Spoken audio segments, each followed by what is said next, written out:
Hello, everyone, and welcome to episode 300 of Dial the Gate, the Stargate Oral History Project. My name is David Reed. I appreciate you tuning in for this episode, our final episode for Season 4. Michael Shanks is joining me for this episode, and I am privileged to have him. But before we get started with Michael, I have been working with the award-winning sci-fi fantasy author S.G. Blaze for a while now on her 5-book franchise, the last Lumenian series. And you might have seen my interview with her a few weeks ago. She and her company, Lilac Grove, are sponsoring this entire program today. And I want to thank her and her entire team for their support. This book franchise is right up your alley if you're into science fiction and fantasy with a mix of Stargate elements, like a found family, and realizing your true potential. And this is the one for you if that's the case. In The Last Lumenian, a rebellious princess is chasing her destiny, and it's a captivating sci-fi fantasy with a touch of charming alien romance, a coming-of-age tale of the chosen one, Leela, as she fights to shape her future. Breaking away from the damsel in distress trope, Leela emerges as the heroine her world needs. Book 5 of the series, Eldrian Elders, is available in both print or Eldrian Elders, I should say, is available in both print and digital formats starting this Tuesday, December the 10th. Find the link in the description below this video to the complete book series now over on Amazon. I really think that you'll enjoy it. Michael Shanks, Daniel Jackson in Stargate SG-1. I am privileged to have you, sir, for my 300th episode. Thank you for being back, Michael. Pleasure to be here, buddy. Good to see you. It's good to see you. How are things going? Have you guys hit winter yet? Is it chilly up there yet? Well, yes. We hit winter like 2 months ago. It just said literally September. Like the kids went back to school, and Mother Nature said, "That's all for you." And the sun went away, and the rain clouds came out, and it's Vancouver winter. So we're not, we can't complain too much because we look east and it's buried in snow and stuff like that. So it's Vancouver winter, but it's not nice. I came up Valentine's Day 2018, I think 2018. The city was covered in several feet of snow, and y'all didn't know what to do. No, people were flying off the roads. It's like when it rains in LA, people just like panic, and nobody has like winter tires, and nobody knows how to drive. It's the end of days. It's a gong show for like 12 hours. And there's never enough snow plows, and it's fantastic because all of a sudden nobody's on the road. If you do know how to drive in the snow, because I grew up driving in the snow, yeah, me too. Nobody's on the road. It's fantastic. Actually, I wish there was more days like that. We get like 1 or 2 a year, but no such luck right now, unfortunately. Other Canadians must be looking at you like, you idiots, you total idiots. Snow is life. Totally. It's hilarious. Like I said, but the only thing that was comparable was when it rained in LA. People were like, "What is this stuff falling from the sky?"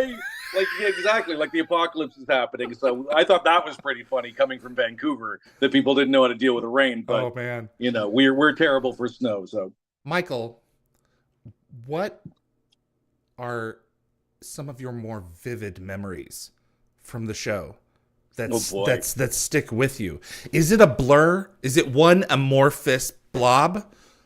Are there things that stick out, like the birth of your kids? I mean, or like, appendicitis, or like we've already talked about, or getting, the eyelash in season. What are some of your core milestones? It's all in chapters, right? Like it's literally like when you watch an episode. Although I do it very rarely now because I think I sickened myself from when I was doing the show. That what the audience sees and how they're paying attention is not what the actors and what the people who produce the thing that we have memories. All I see when I watch a show is actually what was going on behind the scenes, what phase of life I was in, what phase of the children or like you said, like illnesses, like just different things that were going on, because it is and I'm fortunate that this never happened. When child actors talk about that awkward thing, like Shannon Doherty used to talk about that thing about like going through the worst period of your life, your adolescence and your post-adolescence, and you're doing it in front of millions of people with tabloids watching you make the mistakes in vivid color, right? And we didn't have that kind of, microscope on us, but at the same time, it was a long enough run that you have that's our life. Because most of the time we were at work 9 months a year. So all of the things, and we're 14 hours a day. And so all of the things that happened in your life were going on while you were on that. It had some association with the show. So that's how I look at it. It's hard to, when people say, what's your, like that question, like what's a vivid memory? Like, I mean, pick a time, right? It's 11 years of different moments and different feelings and different emotions, and going from being a young man when I started the show to being a middle-aged man when I finished it. There's a lot that happens and changes, and growing up, to a large degree. My daughter's 26 right now. That's how old I was when I started that show. I was 26 years old when I started that show in February of 1997. I just turned 26 in December before. We started the pre-production in February, March. And that's where she's at now. And so I just sit there and going, oh my God, I've gotten old. And without Stargate, you wouldn't have her. Yeah, exactly. I talked with Vi. I adore her. She was wonderful. And your daughter, man, spitting image. Holy cow. Yes. Beautiful girl. And got her mother's temperament as well. Which is good and bad, as you can find out over time. Of course. Yes. We didn't talk about, I don't believe we've talked about Don. Just an extraordinary human being whom I was privileged to know a little bit. We shared an alma mater. So that was kind of our connection, and talking about the Vietnam War, at that time when he was down there. And extraordinary man. What about Don sticks with you? Humble man. Well, yeah, humble, grateful. He loved doing that show, and he, to a fault, he always thought that somebody was going to walk in and fire him any day. So he was always like I know exactly, right? He was always over prepared. He was always a little bit hyper tense because he was making sure he was doing his job. I told Teryl and I were at a convention in France, and we were asked the same question, and I told this story that I adore, the moment where when Don had this nervous tic, which you never saw, but when he was afraid he was going to flub a line, he would Don would talk like this, and he would say this thing, and he would say, and then all of a sudden he'd start going her, like a car that was stalling, and he'd go, Daniel Jackson, you should. He's thinking. He's losing his breath. He's so nervous because he's spiraling. Right, it happens with every actor when you make a mistake, and of course it was DeLuise who keeps the camera rolling at all times. Right, so when you're in the middle of a giggle, or you're spiraling out of control with not knowing your lines, or it's a shit show, he's documenting the whole damn thing, and you're gonna have 3 minutes of this. And Don would do this, and of course, here we are, usually in the boardroom, we're off camera, and we're trying to keep our composure, because the more that we break, the more that it's going to upset Don, because he's trying to keep his shit together. It was fantastic to watch that happen. It only happened like 2 or 3 times, and you'd rarely see Richard crack up. But that was one of the times, usually Rick was making everybody else crack up, but at Don would tickle him. Had tears in their eyes, because there was, stoic Don going, and Colonel O'Neill, you should That was fantastic. And Don was a good friend. He was a big supporter of me. He wanted to produce we had a script, and we were going to produce a movie together, and that he wanted me to star in. It never quite got off the ground, but he wanted to find some vehicle for me to do something, and he wanted to produce. He wanted to sort of like branch off and produce, and this was in the early years. Just the invitation, though. Oh yeah, I want to work with you. I see. Yeah. I see you. Yeah. The funny thing was, I don't even know if Don remembered it. One of my first ever jobs, I was doing a TV movie for ABC. I think it's on like HBO streaming now or something. And I was playing like a frat kid with God, who was in it? Stephen Collins and good Faye Dunaway and Faye Dunaway. And so I was playing one of these frat kids that's involved in a terrible incident, based on a true story. This is before Lifetime would come up with all the torn from the headlines things. And Don played the detective that came in and was laying down the law to all of us frat boys that were in there. And I just sat back watching him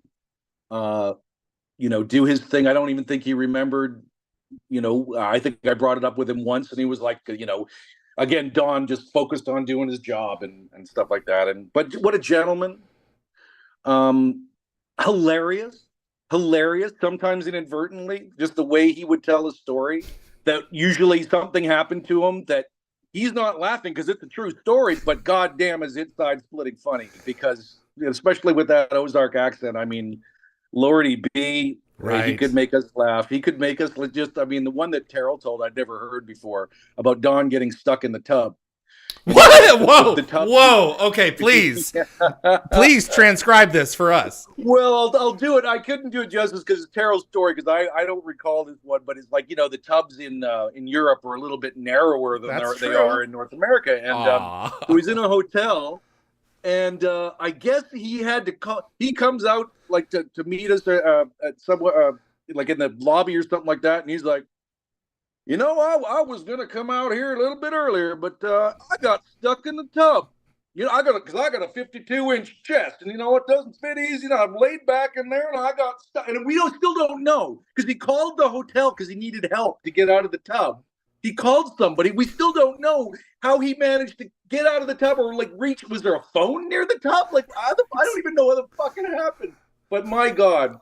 Just stuff like that actually you could totally picture happening to Don, and the way he would weave that story he wasn't doing stand-up. He was just telling a story. As it was. We would be crying ourselves silly, because he had a way. Oh, he had a way and a charm, and we miss him. I miss him terribly. Yeah. He was one of those guys that, you always say that there's good guys in this business, and he was one of the good ones. And gone too soon. Absolutely. He told us the story, me and Darren, when Gate World was interviewing him, of how he fell in love with oysters, and how he tried one and he kind of chewed it, and then he just pulled the whole plate over to himself and began to enjoy everyone's oysters. I can see that. I can see that. Man, what a great human being.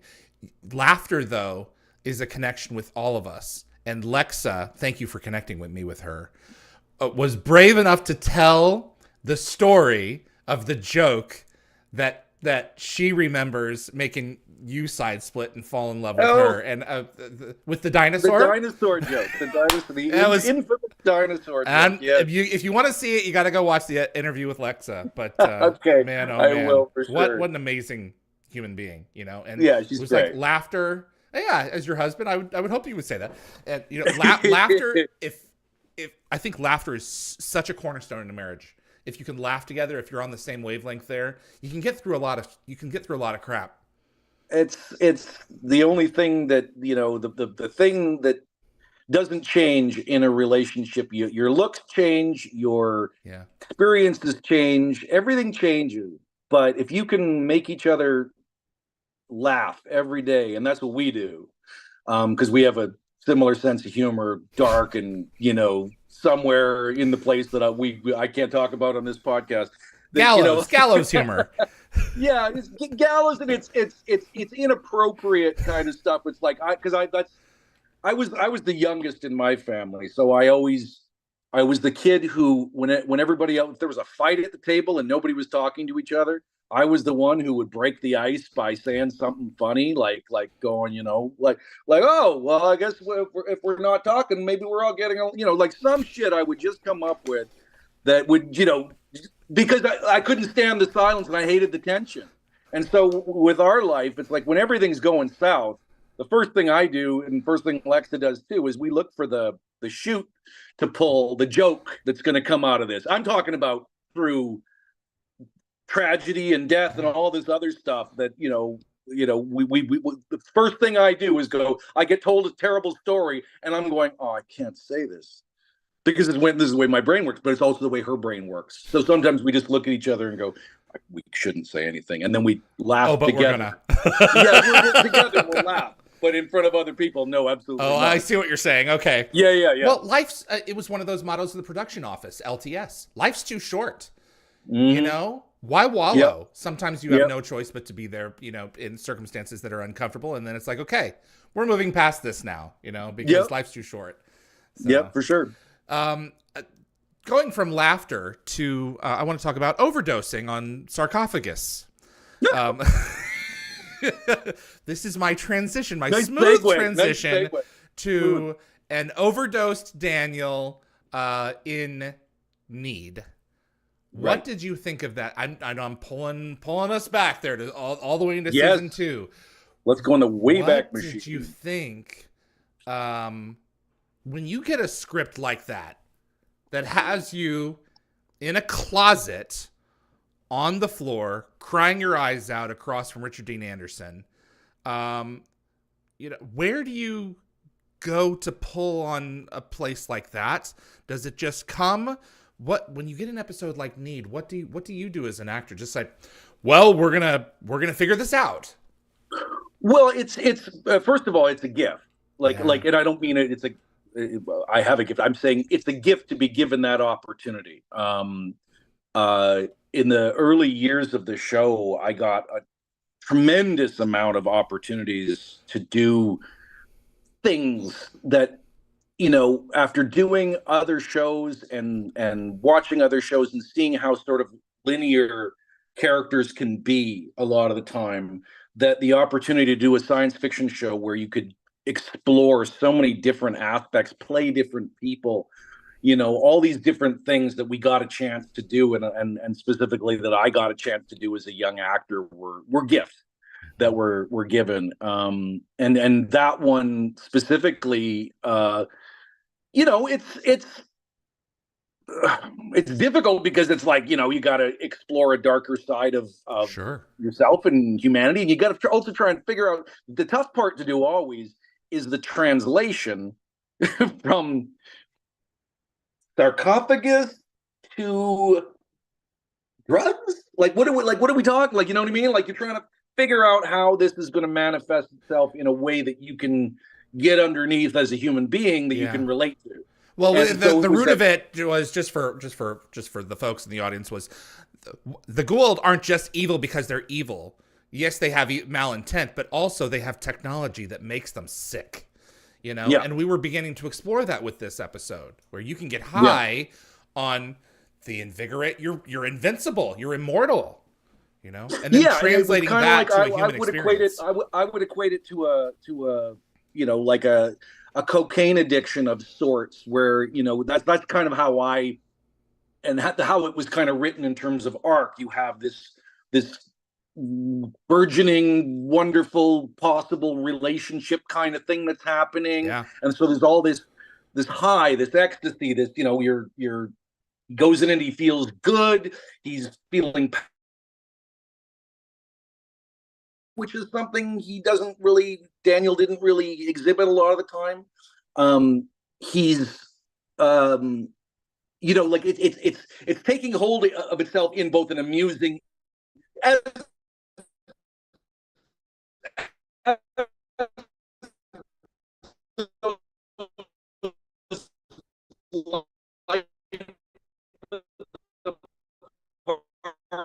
I'm losing you, Michael. I'm losing you. Can you hear me? Like, can you hear me? Uh-oh. The experience of being on air live, folks. Sorry, just a second here. In a positive way, and then you to the irritability, get to the depression, the downside, as the down starts to take over and you start to do it more. Uh-oh, I lost him. Welcome to live television, folks. Things happen. The frustrating thing of it is, I loved what he was saying. So let's see if we can get him back here. Yeah, just a second. Because when he's on a roll, you just stand back and let him go.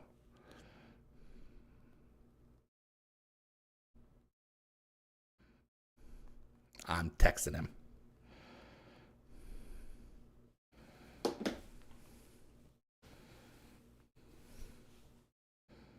It's a good thing we're going to go for 90 minutes. Hang on just a second. I appreciate everyone's patience. Yeah, time dilation. That's it. He must be close to a black hole. Okay. And now you get to see me tap dance with everybody while we're waiting for this thing to pick back up. Give me just 1 second here. So, honestly, we've gone 300 episodes of this show, and there are only like 3 or 4 episodes that had actual technical problems to them. That probably should be 0.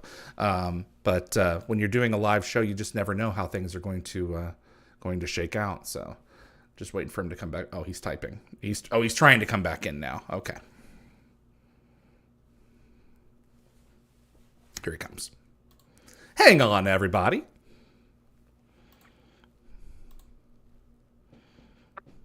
Whoop. God. There we go. What the hell? Hey, one of the audience said it was time dilation. Well, my Wi-Fi just kicked out. Like it just abandoned me. Like, sometimes Wi-Fi is going to Wi-Fi, man. I'm so sorry that you were interrupted. You were talking about he has power and strength that he's never really had before. That's where we left off. Yeah, he's got this confidence that he doesn't have, which is this artificial kind of confidence that I like I said, I equated it to like a cocaine addiction of sorts. And then you have what happens later is the frequency, the irritability, and then the downside starts to happen, and then the desperation and the need, if you will, for more and more and more, and that leads itself into what essentially is the ending, which is the self-loathing and the fact that you were led by this and controlled by this, and that's, like I said, it's a great gift, and it's a great way to mask that kind of performance in the realm of science fiction. so make it PG-13. Oh, absolutely. Yeah. As much as you can. Is there a part of you where it's like, it may not even factor in at all? I'm doing the work. This is my job. I'm just going to do the work. But is there a part of you that's like, I'm going to be performing this in front of people who have, who are going to see this at the other end, who have experienced this? So is there a certain amount of responsibility on your end to feel like I need to play this as true as I can based on my own experience? Always. Yeah. That's the job. You're always conscious of, the job is to make it as realistic or relatable as possible. I'm not weaving this from whole cloth. I'm borrowing somebody else's life, somebody else's experiences, and making it showing the mirror as twere up to nature. So whatever I do, it's got to be, that's the struggle. That's the job, is to try and make it as real and realistic as possible. Like I said, to try and, it's just the tricky part is the translation, because it's something odd and not, relatable to a person. Like sarcophagus addiction. What do I do with that? Right. And that's the problem that every kid's having on the corner of the city streets these days, man. Those sarcophagi are getting to them. It's not, it's never quite clear, because writers give a lot of license when they're writing this stuff. They write dialogue, but they don't write mannerisms and stuff like that. Like, it's not a book, so you've got to fill it with whatever you're trying to draw from. And those were the choices that I made. And then, of course, the easy ending for me is to, find some self-loathing moment. Something as I said, I was a terrible shit to my brother when I was smaller, and this was my apology to him, my regret. And you draw from that, on a personal level, and bear it all. It's one of those things that for actors it's kind of therapeutic, to if you're going to be truthful about it, you and the rule that I always have when it comes to those kind of scenes is you can't cheat them. You can't halfway those things. And if you do, you're F off. Like you're not, you need to go the whole way. And otherwise you're cheating yourself and you're cheating your audience. You must rise to the material. Yeah. And the level of desperation has to be 11. It can't be 4.5. It's like, why are we watching this if it's a 4.5? It's like, it's got to be, this is a dramatic moment, so it's got to be 11, and so you got to go to that place. And I always find them both therapeutic and freaking exhausting. Yeah, and whenever people go, you're so good at that, here's some more, and I'm like, no, I'm okay. I'm good. I exercise that, Those demons have been exorcised. Let's do a fun one. Opportunities to do a lot of like crazy stuff and addict stuff and whatever, and some of it, if it's not like something that's really unique, I'm kind of like, I'd prefer not to, because it's really hard. Yeah. Like internally, not hard, like, it's a job, but it's like to keep going to those places, you have to find them, because you have to trick yourself too, right? You can't just show up and go, I got this, cocked and locked, and I'm going to pull that out again. It's like, no, if you're going to be honest, it's got to be fresh. It's got to be new. So, I'm remembering one of my favorite scenes. It's not from a very loved episode. I don't particularly know why. I really enjoyed it with all the white naked singing aliens, and you're an airplane, trying to convey the aerial vehicle. This is what happened to you. And the fight with Rick outside of the little clay building there. What's happening to us? There are moments like that where it's like, it's gold. Just watching. I think there's a lot of great moments in that episode. In what was that one called? I can't remember. Please don't do this to me. They used to be in the back of my mind, and now I'm going to have to pull it up for records. It is, I think, One False Step. One False Step. Yeah, that's it. Yeah, I think it's because it's such a complacent episode. It doesn't. There's no action in it, and people like the show for action. There was a lot of yammering in it, and those moments, like the Daniel and O'Neill fighting, were probably the high points of action, and the rest of it was just kind of like, oh, it's a plant. It's true. Tune in for action adventure television. People it may flower plant by the end. Yeah. Yeah. Oh man, that's funny. But I mean, the back and forth between the two of them, we talked about that relationship a little bit last time, but I mean, when he gets down to it, it's like, honestly, you can be a little flaky. He says you can be arrogant and condescending. Not condescending, you're misinterpreting me. The gold that the two of you had on screen. And most of that was improvised, I have to say, in those particular moments, because when Rick would do his bit, because the flaky thing, that was not written. But it's so true to Daniel.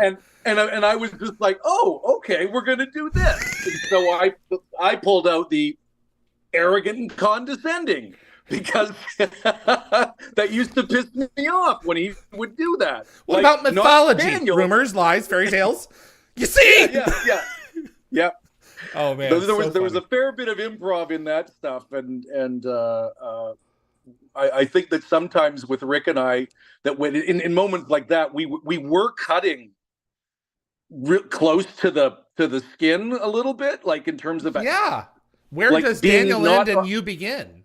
Yeah, and So, there was a certain amount of, it wasn't tension, but it was more like a no. certain amount of like, what are you going to say next? What are you going to say next? You know, that kind of thing. So yeah, but that was some of the fun with the characters, is that with those two characters, is finding delightful ways for them to disagree. When they disagreed in a comedic fashion, it was the most fun for me anyway. It was most fun on the show because Rick is completely spontaneous, and so I got to dive in there, and you do have a safety net underneath you because you could keep this or lose it or whatever. Right. But you get to improv, and we're off the page right now, so it's always you never know what's going to come out of his mouth, and I don't know what's going to come out of mine. Well, let's see. Well, it's a big brother and little brother, completely. And it's completely. like, no, I'm gonna beat you. I'm gonna beat you down.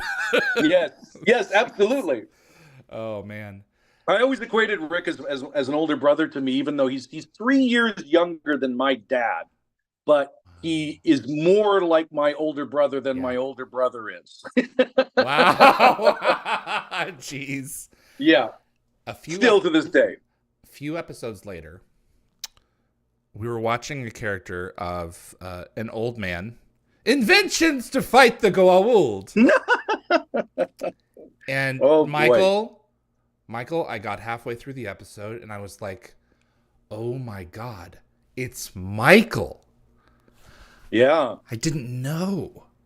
It was like, oh my God, what a performance and makeup.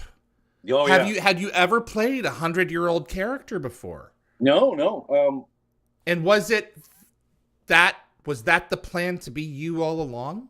No, it was I in the early days of the show, just like with stuff like Need and whatnot, Mike Greenberg was I don't know, I knew he was a big fan of my work. And also the fact that I was enthusiastic, because I was young and enthusiastic, that he would try and get me to do stuff that was just completely, I wasn't expecting that to have happened. And I don't know if it was because I would do it for free, or it was because I would do it with enthusiasm and aplomb. Like a story I've never really told is that, and I will someday put these on social media, is that in Torment of Tantalus, for example, up until the 11th hour, I was going to play young Ernest, Littlefield, in the flashback sequences, the black and white stuff that Paul McGillian did.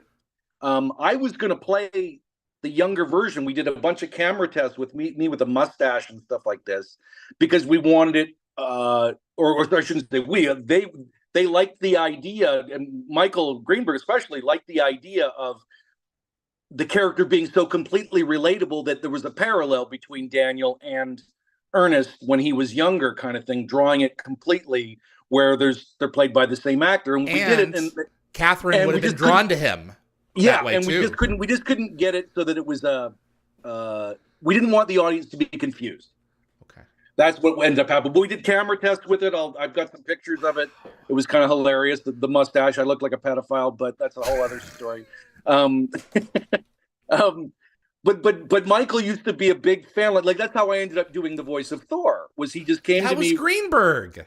Yeah, he said, look, we got this character that I don't know if he's going to be recurring throughout. He's like this little alien guy, blah blah blah, and we want a good actor to do a voice. There's not much. There's a couple lines. It was from the Thor's Chariot, I believe, was when that's when the character, the Asgard form of him first appears. Yeah, that's and right. So he only had a couple lines in that, and so I was like, oh sure, yeah, I'll do it, because I had an idea of how that voice should sound, and we did that. Little did I know that character would end up like having wads of dialogue, because I did it for free, and then later on when I got an episode like Fair Game, where the Goa'uld Council thing, where he spoke more than most characters in the entire thing, I said, hang on a second. Do you get guest pay for that performance? Yeah, we're gonna compensate. Yeah, for sure. And in a situation like Machello, you're playing. They'd have to comp. You are a guest star in that episode as well as a No, regular. they didn't. They didn't. I was so happy to do it. What happened was, you didn't get paid for Michello? No, because I was so happy to do it because it was such a great opportunity. This is the thing. I'm free, right? Like, this is why they love bringing stuff to me, because I do it for nothing. But they love bringing you stuff because you're good. Because I love doing it. I love doing it. And Dave Dupuis, Emmy Award-winning makeup artist. What happened was that they had it wasn't a huge part because Michello didn't have a lot of lines, and so they were looking for somebody that was like really old. And at that particular time in the mid to late 90s, there weren't a lot of actors in Vancouver. They didn't want to bring somebody in, and there weren't a lot of actors in Vancouver that fit that bill because there's not even now, but there just weren't many that had made a living in Vancouver that aged up to like 80, 85 years old kind of thing. And so they'd had trouble finding somebody to sort of fit the bill. And Mike came to me and said, what do you think about you playing the part? And I went, dude, I'd love to. And so we talked about it with Brad and John Glasner, and they were behind it. And they wanted to do a test, so we did the makeup test in their studio, the makeup artist studio. I'm trying to remember which one it was. I want to give them their Todd due. Masters? But, yeah, I believe that Masters time Effects? it was Todd. I believe it was Todd, but it was Dave Dupuis had come from LA specifically to do this one, and because I'd never done that before. Like, I saw when Rick had done Brief Candle when he got to age up, I was so jealous because I'm like, because we're both big fans of Little Big Man, the Dustin Hoffman movie, and I was like, I so want to like play like an old character, being 27 or whatever the hell I was. It's like I was so want to like play like an old character, and so when Mike brought this up to me, I'm like, yes, I want to do this. I even though it was like there was a 4 hour application in the morning and about 2 to 3 hours at night to take the makeup off for about 4 days. I can't remember what it was exactly. It was a lot of hours. But I enjoyed it. It was just fun. And I'm glad that you didn't notice right away, because that would have completely ruined the illusion. If they're standing there near the beginning of the episode, and Daniel's going, no, I am Daniel Jackson. No, I am Daniel Jackson. And it's going over my head. It's completely going over my head. I'm so glad because what it was really is the twofer between yourself and yourself, where you're saying, where Michello's in Daniel's body says, you're not going to find her. You're never going to get your wife back. And this tear comes down to your face. I will find her. That was so good, Michael. Oh, thank you. Man, well done. So, opportunities, man. Opportunities. That's it. Yeah. Double Jeopardy. You directed Double Jeopardy.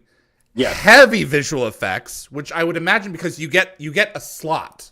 You don't necessarily know what's going to be in that slot. But of course, in this case, they had to write you out of most of it, which was one of the most convincing visual effects on the show, having you, with your head, your real head, and then as opposed to your fake head, and then the circuitry underneath. What do you remember about that?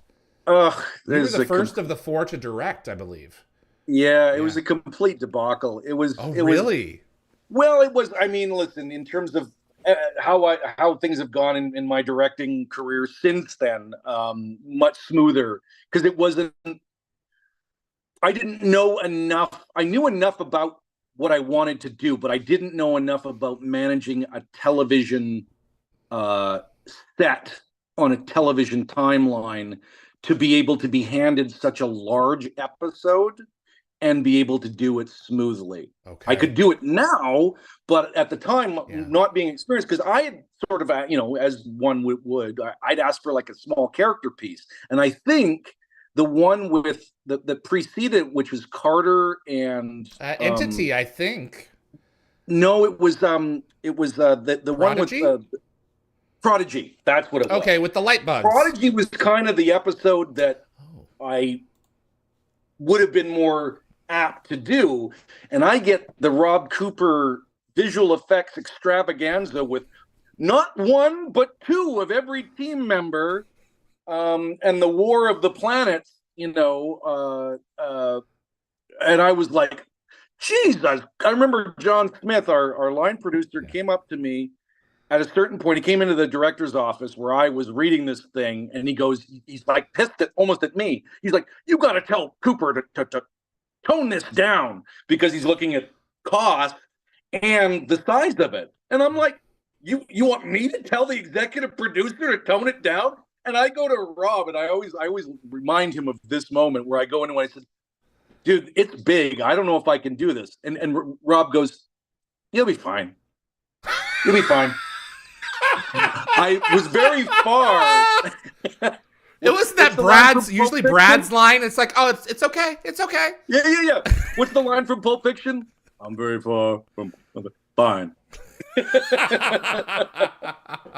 I would have been crapping bricks, Well, I kind of was. There was what ended up happening was I made a couple of errors in the way shots finished up. There was some great stuff. Like Pete West did some really great shots, but we ended up having an entire day devoted to second unit pickup shots, which we were not budgeted for because I was so far behind in terms of like the shooting of the Daniel robot's head off and stuff like that. Was so because we had to do an entire fake floor. There was just so Andy Makita directed all this second unit stuff, and it just was a lot. As a first timer, it ended up being a bit more to chew than I would have hoped for. So it ended up it became the reason why nobody directed until sort of Amanda put her foot down in season 7 and wanted to direct, and I still wanted to direct, but they didn't want anybody else directing again. They didn't like writing me out of writing the character out as well. They liked the team being prominent in the episode. He's so key. Yeah, well, I just think that they liked the whole team being there. They didn't want to write Daniel out. It would become obvious when one person wasn't there. Although, cut to season 8, where we're where we're doing entire singular episodes, right? It's no problem when it's saving money. But at that particular moment they were like, "No, we don't want anybody, you guys directing." But I think part of it too was that it had turned into a bit of a cluster. It wasn't like a disaster. It wasn't.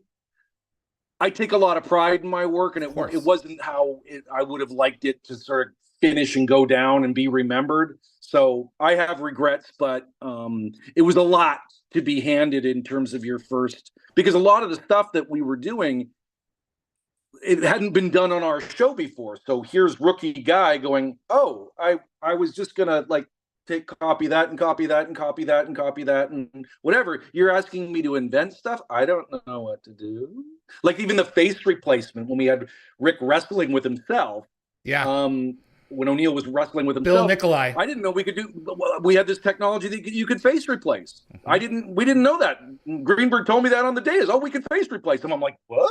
Yeah, Dan Shea did that in the episode with the thing when he flies back against the wall as Jack. So and if you're paying it, I didn't even know for years that was a face replacement for years. Mm-hmm. So it was absolutely wild, the technology. Yeah. It's amazing. I can't even imagine what they can do now. So it's crazy. Season 6, you were away. Did Brad call you about Abyss? How did Abyss get started?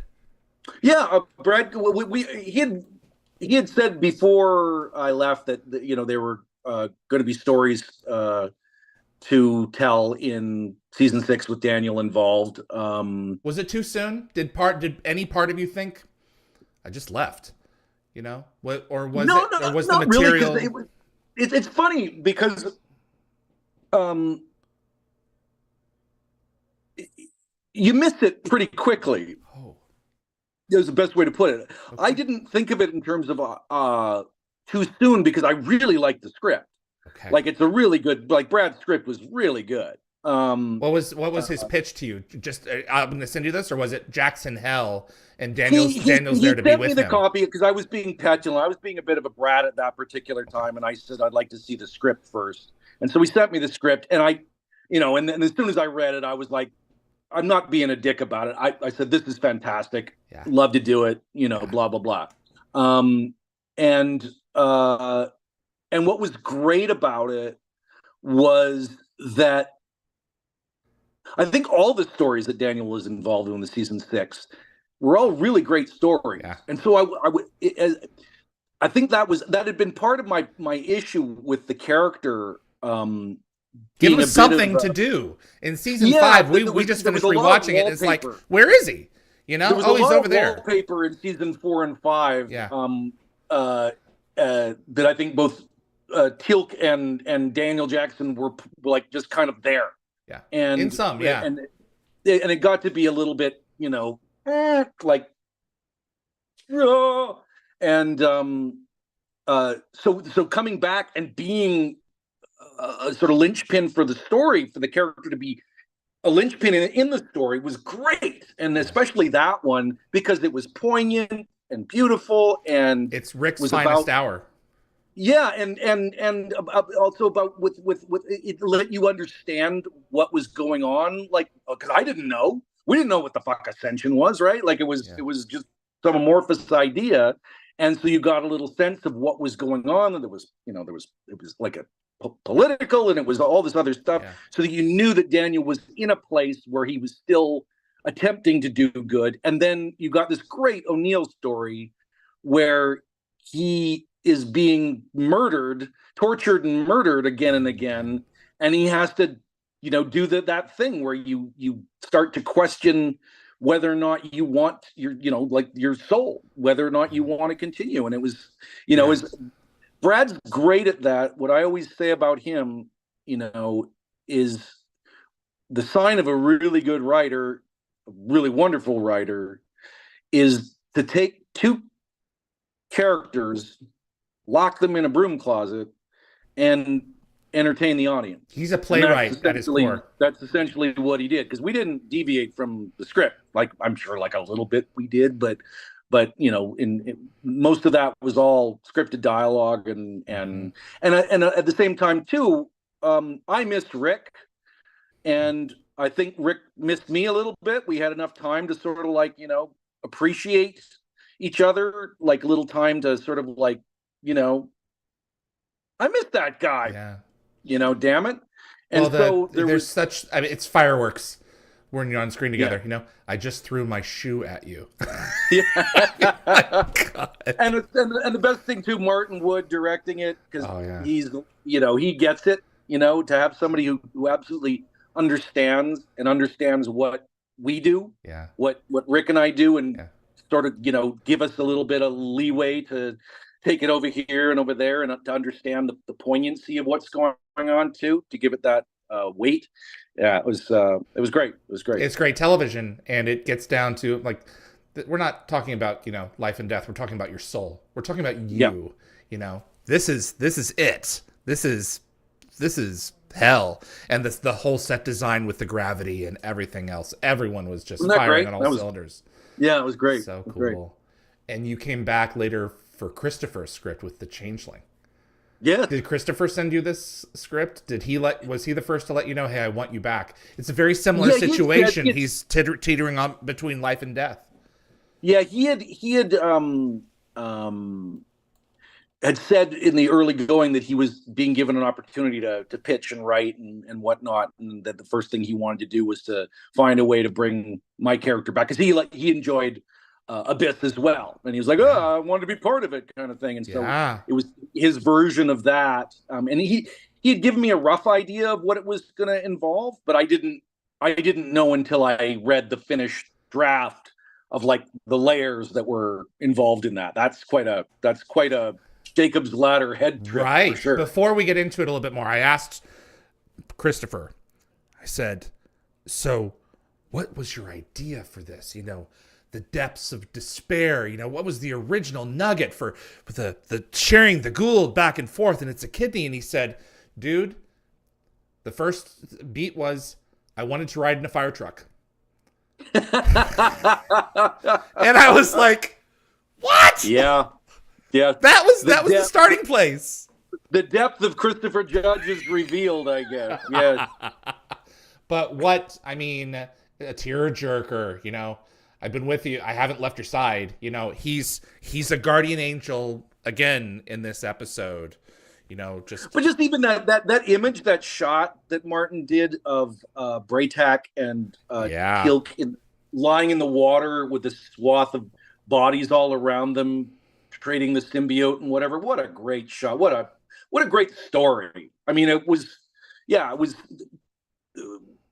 doesn't happen that often where you can layer those realities in that forever in a day kind of way. You layer those realities, and as opposed to being confused, it gives depth to the overall story. Mm-hmm. And a great way for Daniel to come back again in this, you know, which reality. I swear to God, there was that show that Jason Isaacs did called Between or something like that, where I swear.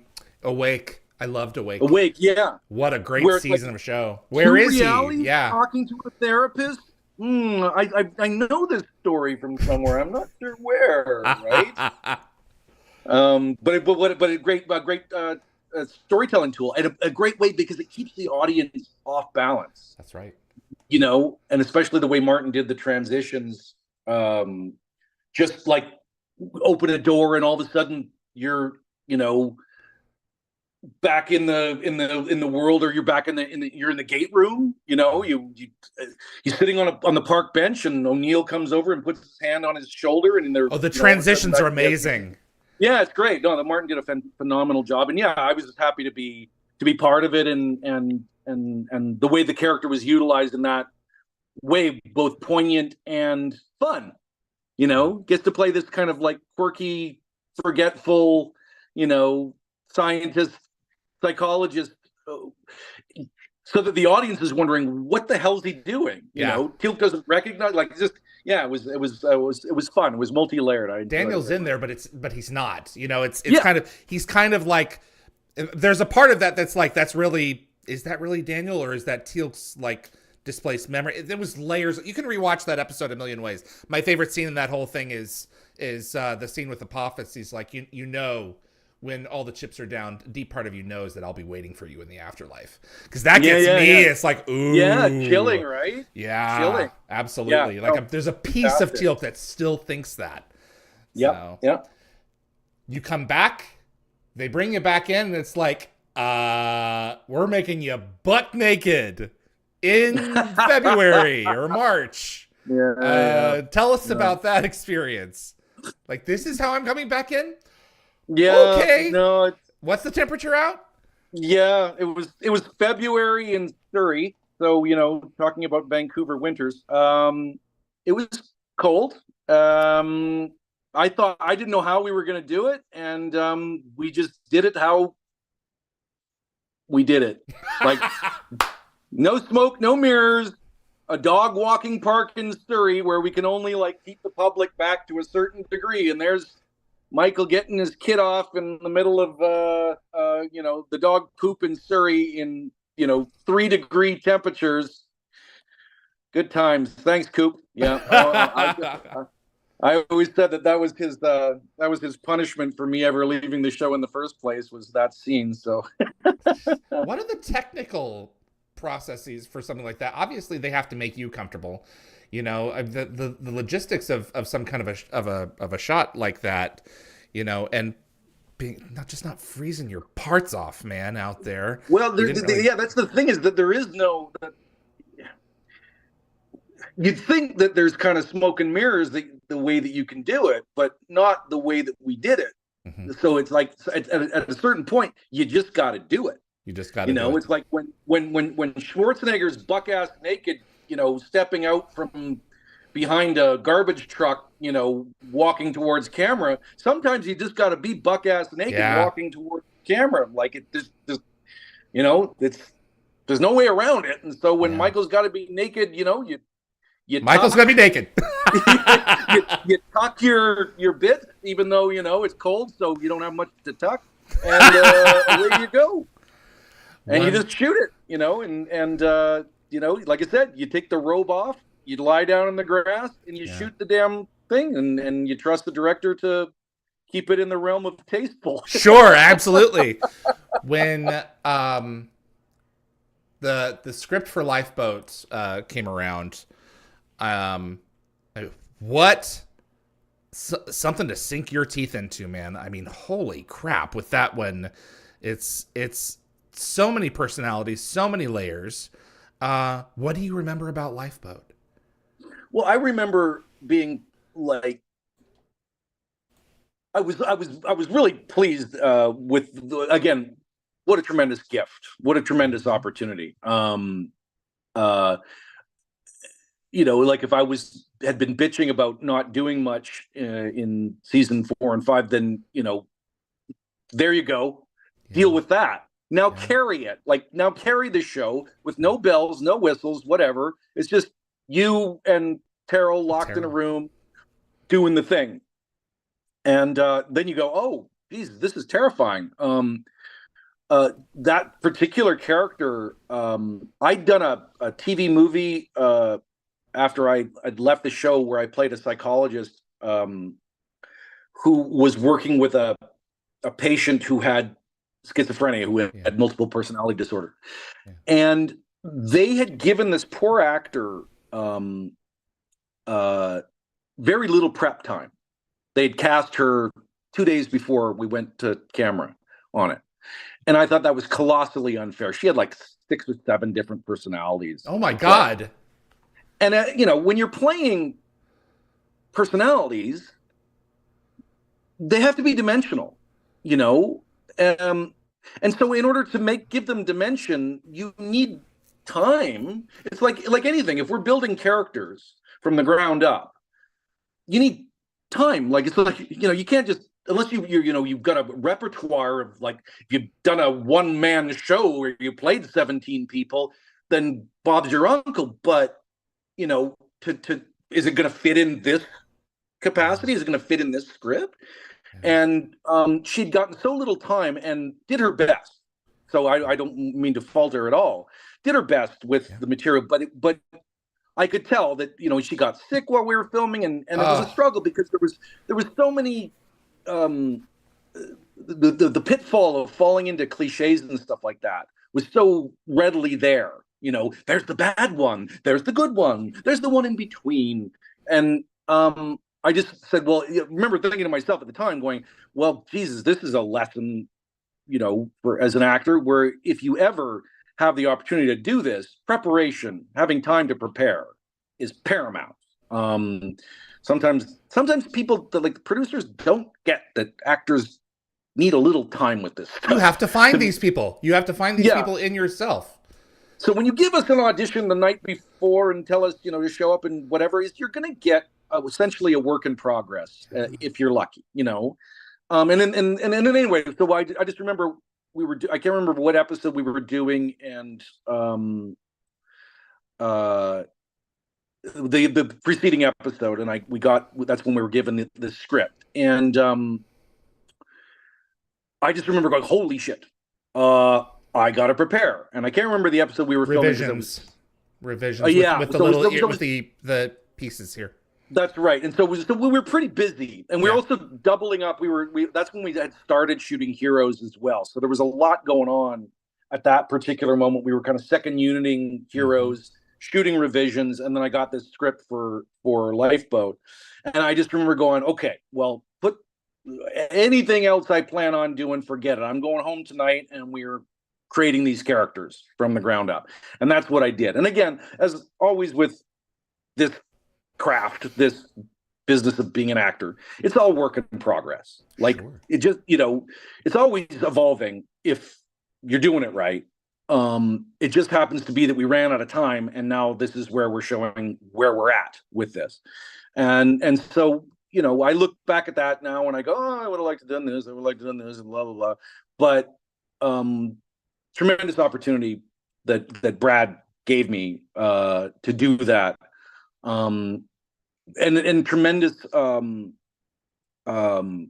trust to say, here you go, this and carry this episode. I think you can do it. And you don't want to let anybody down when they give you that kind of confidence and opporpority. And Teryl rose to the occasion, across from you. Man, oh man, it was one of her best episodes. I worked on a project with Teryl. I was telling her last week that I had mentioned this to her before, but I'd worked on something, one of my early jobs, and Teryl was I was playing, like, it was a mini series about street kids, and I was playing a street kid, and she had played like some realtor one scene, and I remember from this like 8-part mini series, she had one scene, and I just remember her going, damn, that woman's good. From one scene, she was showing an apartment. It was nothing, like on paper, it was nothing. But I remember going, she's good. Yeah. Like, that's solid. That's like, just like no small parts, no small parts, just small actors. Like, nailed the shit out of one scene. And I just remembered that. And so when she came working on the show, when she got those little moments, because she never got many, because it was always technobabble and she's an exposition machine in many cases. Move the plot along. So whenever she got, like, she had a couple beats in with Rick in what was the caveman episode? It's Broken Divide. Broken Divide. No, I'm not wearing that. Change it. Yeah, I know. That's yeah. My God. Man. Boy, that me, first Daniel, season me throw rock. That first season had some doozies. But anyway, so whenever she got a chance to, like, step out of that exposition zone, you really see the chops that she had. And and also too, Mr. Park, who played the dad, the guy who had in Lifeboat. Yes, in Lifeboat. He was the father was Give Me a Moment. Yeah, something Park. I know that. It's Teryl Rothery. Travis Webster played Triant. Ryan Drescher played Keenan. The dad, I think, was Travis Webster, I think, or no. James Parks, Farron. James Park. Me. Man, Michael, your memory. Holy James cow. Park. Yeah, James Parks. He was fantastic in it too. And I even remember watching some of the rushes of his performance, and I'm going, damn, I got to step up, because he's extraordinary in terms of transitions he was making. Wow. But yeah, what a great opportunity. And you just, like I said, you go away and you try and dimensionalize these characters. There's a certain amount of mustache twiddling in what's his face, the bad guy, I can't remember his name off the top of my head. Tryon, Martise, Farron. Martise. Was it? Yeah, Martise the bad guy, Tryon's the engineer, and Keenan's the kid. That's right. And, there's a certain amount of, like, mustache twiddle to him. There has to be, because he's an asshole, Yeah. He's a spoiled, rotten, entitled rat. Really, out of all the personalities, we had to save him.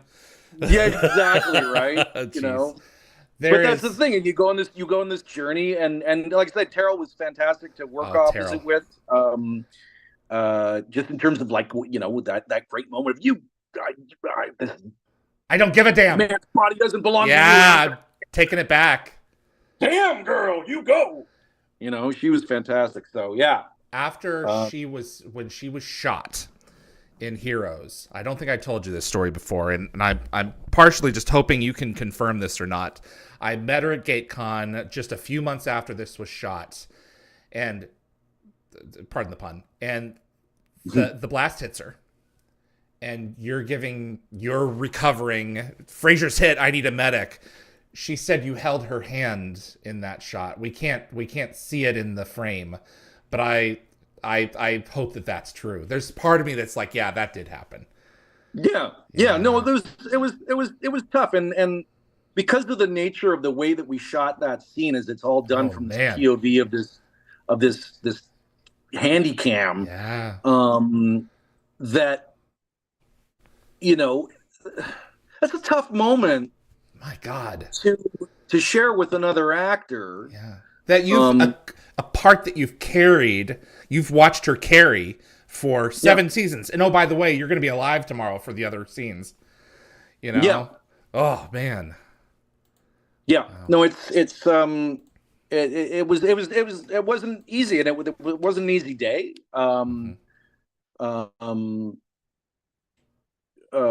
But you in moments especially like that, you feel the sense of obligation again of I'm here. Yeah. Well, that you're there both as partner, acting partner, and as character when the characters had that closeness as well. But you're there at this pivotal moment of she didn't want to go. And I'm not talking about Dr. Fraser. I'm talking about Teryl. She didn't want to leave the show. This is a tough moment to shoot. I think it would have been a lot tougher had she known we went for another damn 3 seasons. Yeah, you guys thought it was wrapping up and going to films, so yeah. You feel a tremendous obligation to give the character their due, and again, be present as that character to give it as much authenticity as possible, because this is going to be a big moment for the audience, and you don't want to shortchange anything. But we're shooting it on a handy cam, so all you can do when where the camera is, there you are as actor in front of the camera, and the parts that aren't the actor, I'm holding her hand because I'm her friend. Michael is her friend, is Teryl's friend, and doesn't, when we finish this scene, we won't work together anymore on this show. Full stop. So, tough bit of business, I'm in talks with Julius Chappell to bring him on. Oh wow! He's not in the industry anymore, but I've communicated with him, and I'm gonna do my damnedest to have him back next season, because, man, what a profound 2 hours.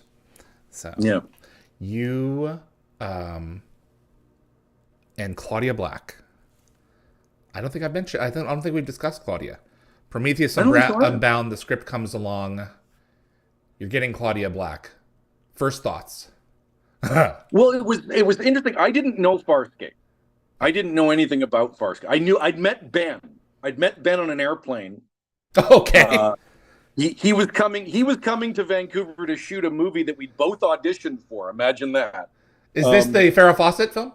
This is the Farrah Fawcett Lee one, Majors? Yeah. It's Farrah Fawcett Majors, damn it. And as soon as I met him, I'm like, well, goddamn, they gave it the part to the right guy. Yeah. And he was, Ben's a delightful, chatty, very warm and he's a good kisser, thoughtful. Michael. He's a good kisser. Listen, he sometimes gives a little too much tongue, I have to say. And with his mustache right now. Oh, gosh. Yeah. Shippers beware. Right. Were you expecting to get what she gave with that episode? Sorry, say that again? Were you expecting to get what she gave in that episode? No, not at all. Oh my God. The way the character was written, they had originally offered it, and I hope I'm not speaking too much out of school when I talk about people that they'd offered it to. They'd offered it to Krista Allen, who turned it down. You're going to Google it? Krista, I don't know who that is. Oh, hello. Okay. She's a kitten. Krista plays a lot of she's a beauty. She's it was in my head. I'm going, so they want her to be like a little sex kitten, like sort of like very flirty and very whatever. Not at all what I expected when Claudia shows up, because again, I didn't know Farscape, so I don't know Claudia. I'd met Ben on the plane. Yeah, that was as much as I knew. And so when Claudia showed up, I'd heard she was from Australia. That's all I knew. Yeah. Swear to God.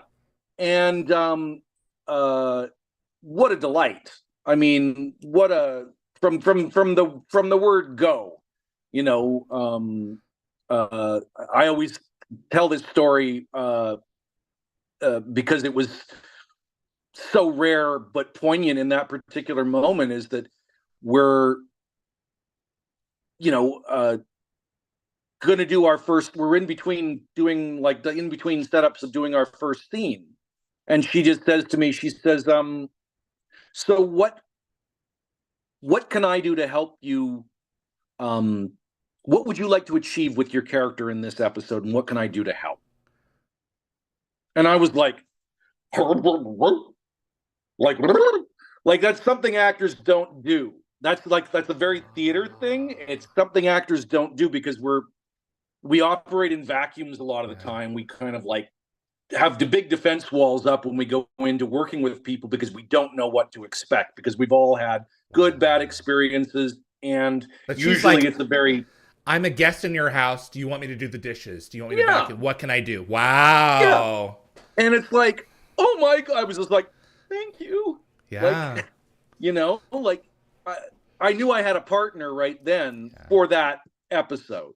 And so from that moment, we were kind of inseparable. We were going off and talking in the trailers about different scenes and stuff. And I was talking about she didn't know the show very well.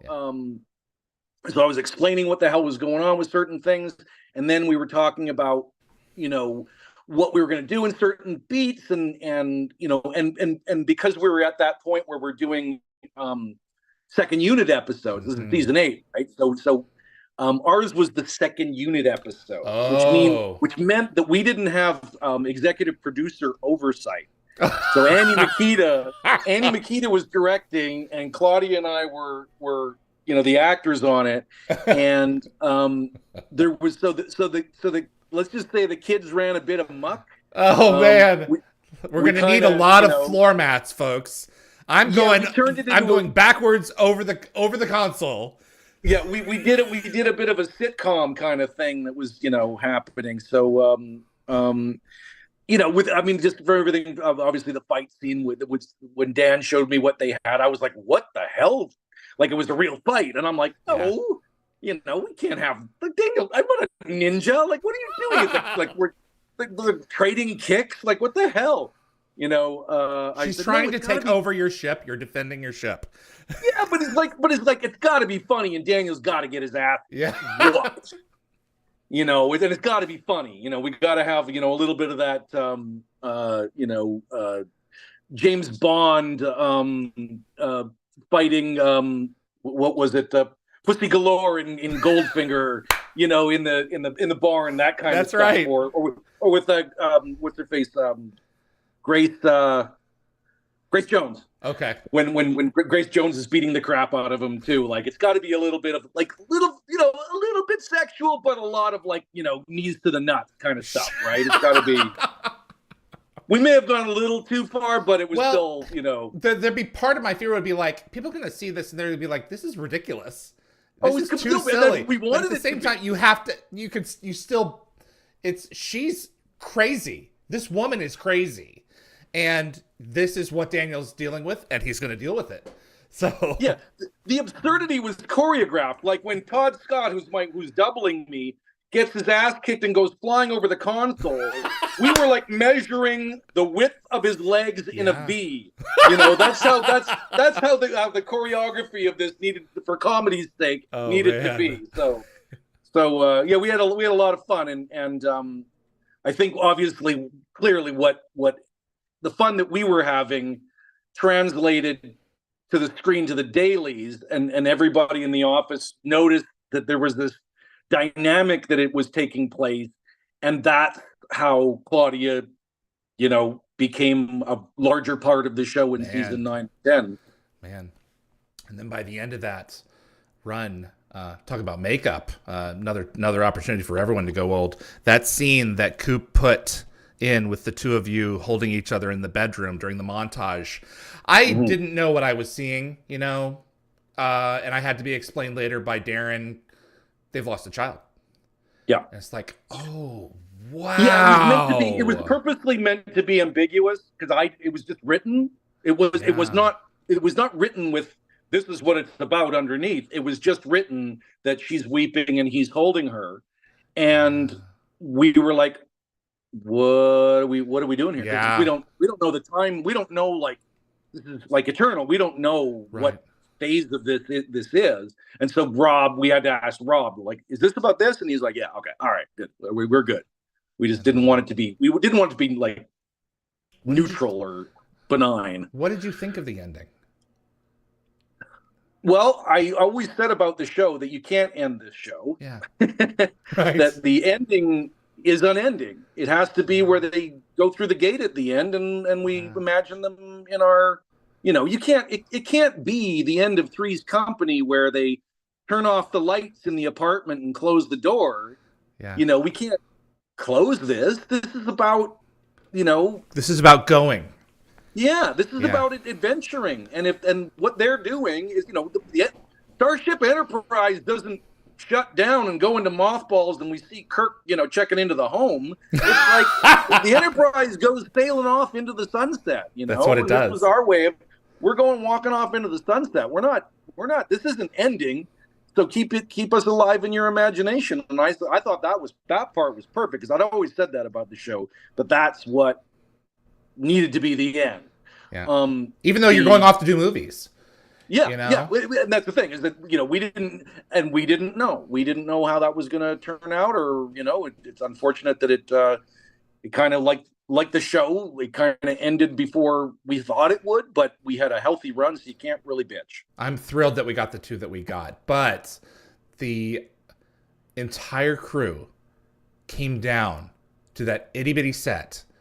I think you're in the morning at this point. I think it's after. No. Well, yeah, we're in the wee hours of the morning. Yeah. For that final shot. Yeah. Yeah. It was purposely like? boarded. It was purposely boarded in the schedule to be the last shots that we shoot of that episode. So it was purposely done to have a send off for the actors, for the crew. Yeah. Like, you can't shoot that you can't shoot that scene on day 2. No. You can, but when, I guess, I don't know, maybe it would be better to shoot it day 2, because we wouldn't have been all stopping weeping messes. Poor, Judge is just, his makeup is going down his face. He can't keep it together. But it was the right thing to do for everybody, because it's that big space, so everybody could come spectate, and it is what it is. It's beautiful and tough, cathartic. Yeah, and then we ran back up to the overlook, to the top, to the boardroom up there where we started 10 years before, looking down on the Stargate, going, that's how we started when we were in prep. When we were touring the sets, we stood up there for a while and just stared at that gate, and we're just like, man, this is so cool. And here we are 10 years later, looking down on that set, going, that happened, and it happens in a blink. Wow. But yeah, it was great. It was a great way. I don't know a better way to end the show.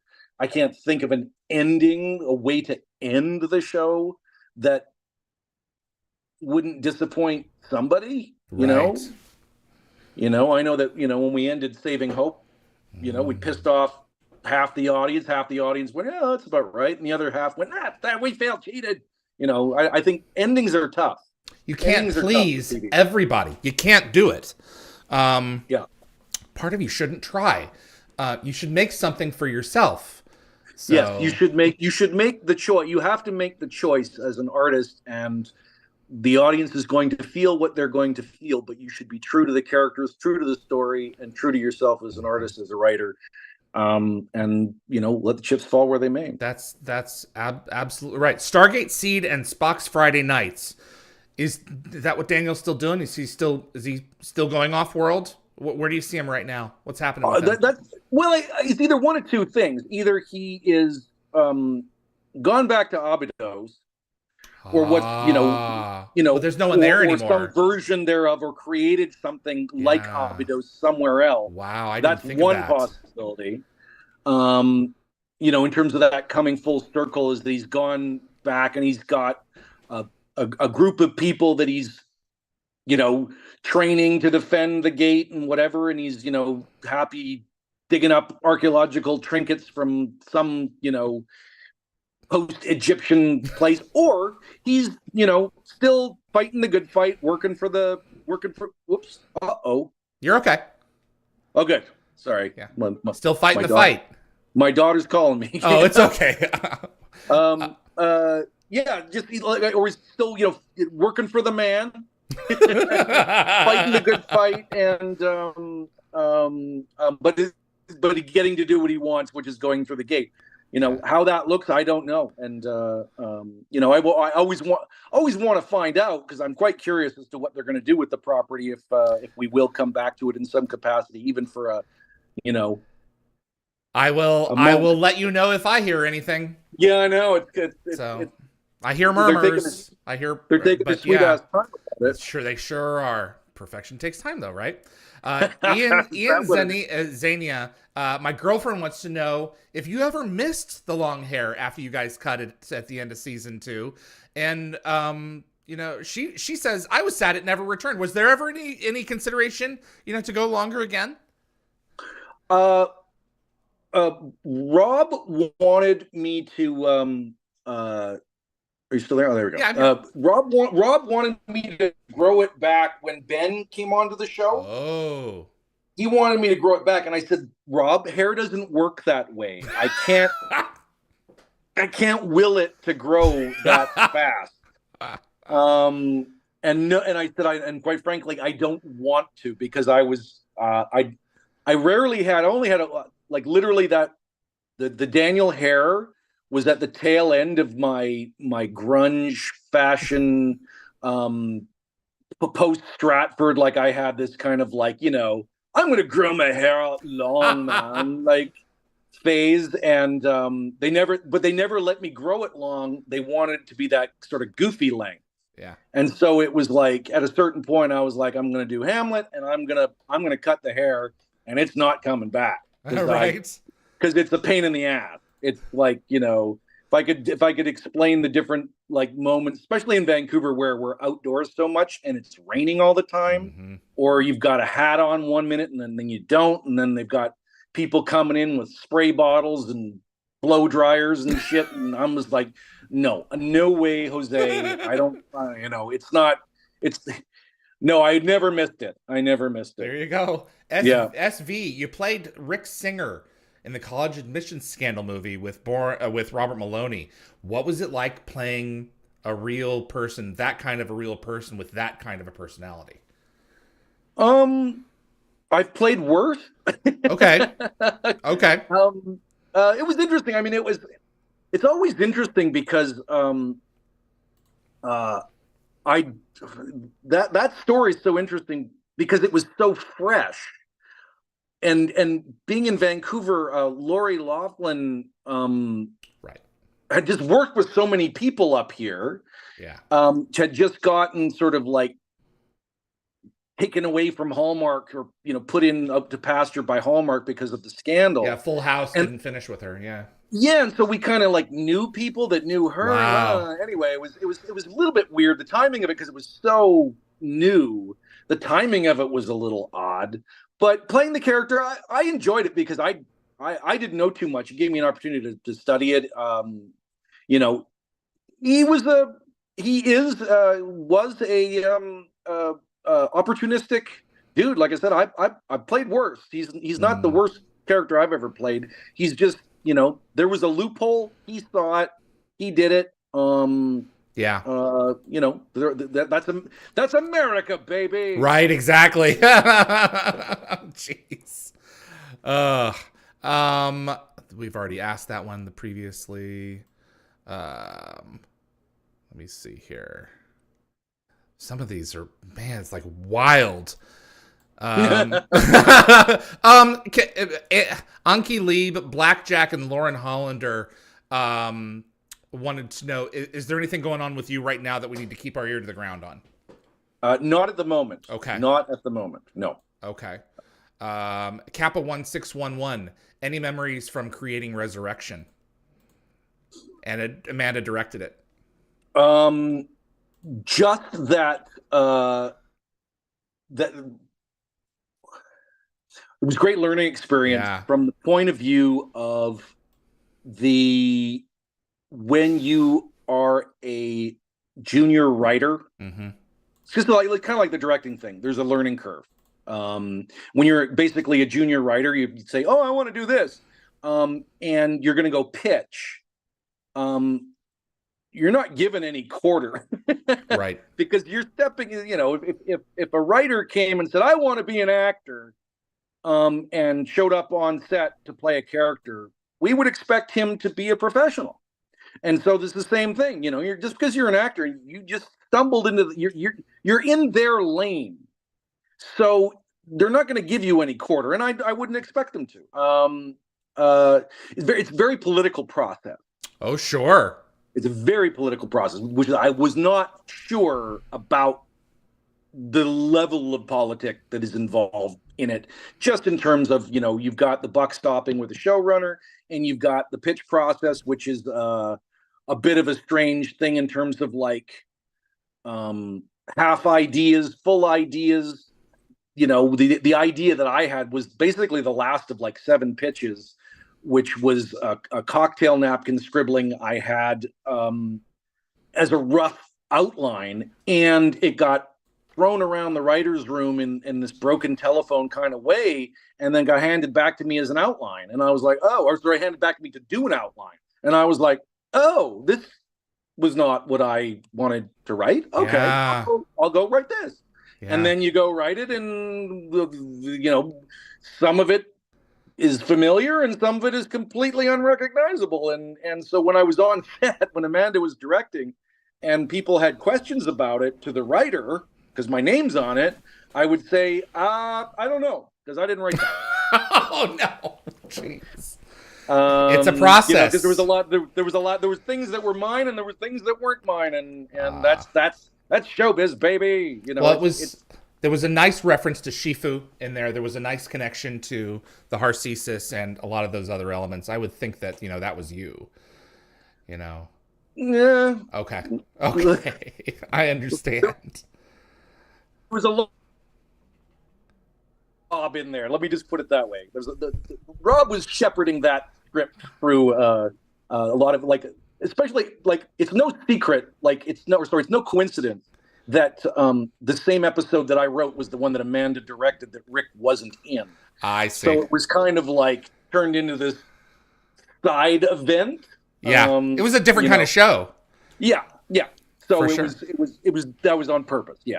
Not to create controversy, but no, it's all good. That's what was done. I'm just pointing to the fact. Well, it's near the end of the season. He's got to save up his time for Lost City. A lot was going on then, so I get it. Yeah, absolutely. Last question for you. Casually Sandra wanted to know, do you think there was a chance that Daniel still might have ended up with Vala in our timeline? Oh, yeah, for sure. You think so? Yeah. Well, I mean, define ended up with her, impermanent, forever yeah, and ever, amen? I think, to finally acknowledge, yeah, you're mine, I'm yours. So you're saying there's a chance. There's always a chance. There's always a chance.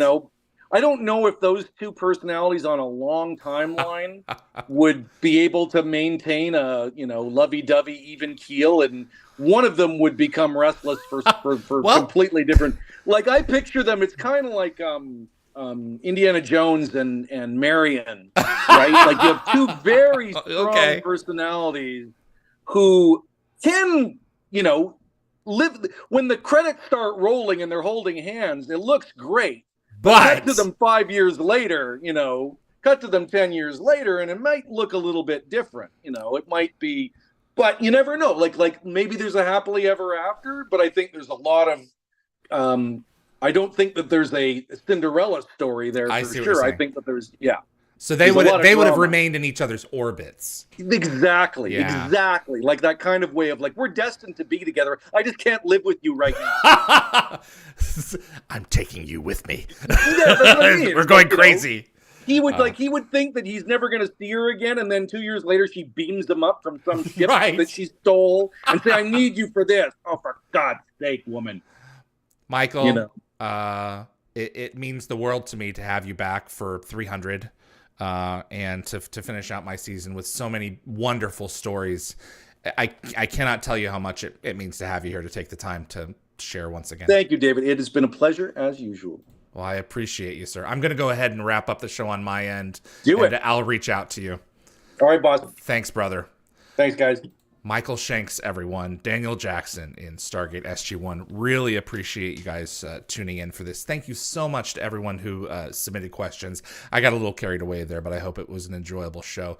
My tremendous thanks to my amazing moderating team, Tracy, Anthony, Jeremy, Marcia, Summer. You guys make the show possible week in and week out, and I couldn't do it without you guys, so I really appreciate it. My moderator, Frederick Marcoux, over at Concepts Web. He's keeping dialthegate.com up and running now with transcripts. Go and check out the transcripts and submit any errors if you find them. My producer, Linda Gategabber Fury, who has always been at my back to keep things going. Really appreciate all of you for making season 4 possible. I'm going to take a bit of a break for a few months, and then we'll come back guns a-blazing. Probably late March. I haven't figured that out yet, but we'll make those determinations. In the meantime, Wormhole Extremist is going to continue over on our sister channel, and we're going to keep those episodes coming. And hopefully I'm going to be working on some transcripts for dialthegate.com for the more permanent archive. That's what we've got going on there. I think that's everything. Thank you so much for all of you for submitting some amazing questions. Really hope you had a great time. My name is David Reed for Dial the Gate. I appreciate you tuning in, and I will see you on the other side.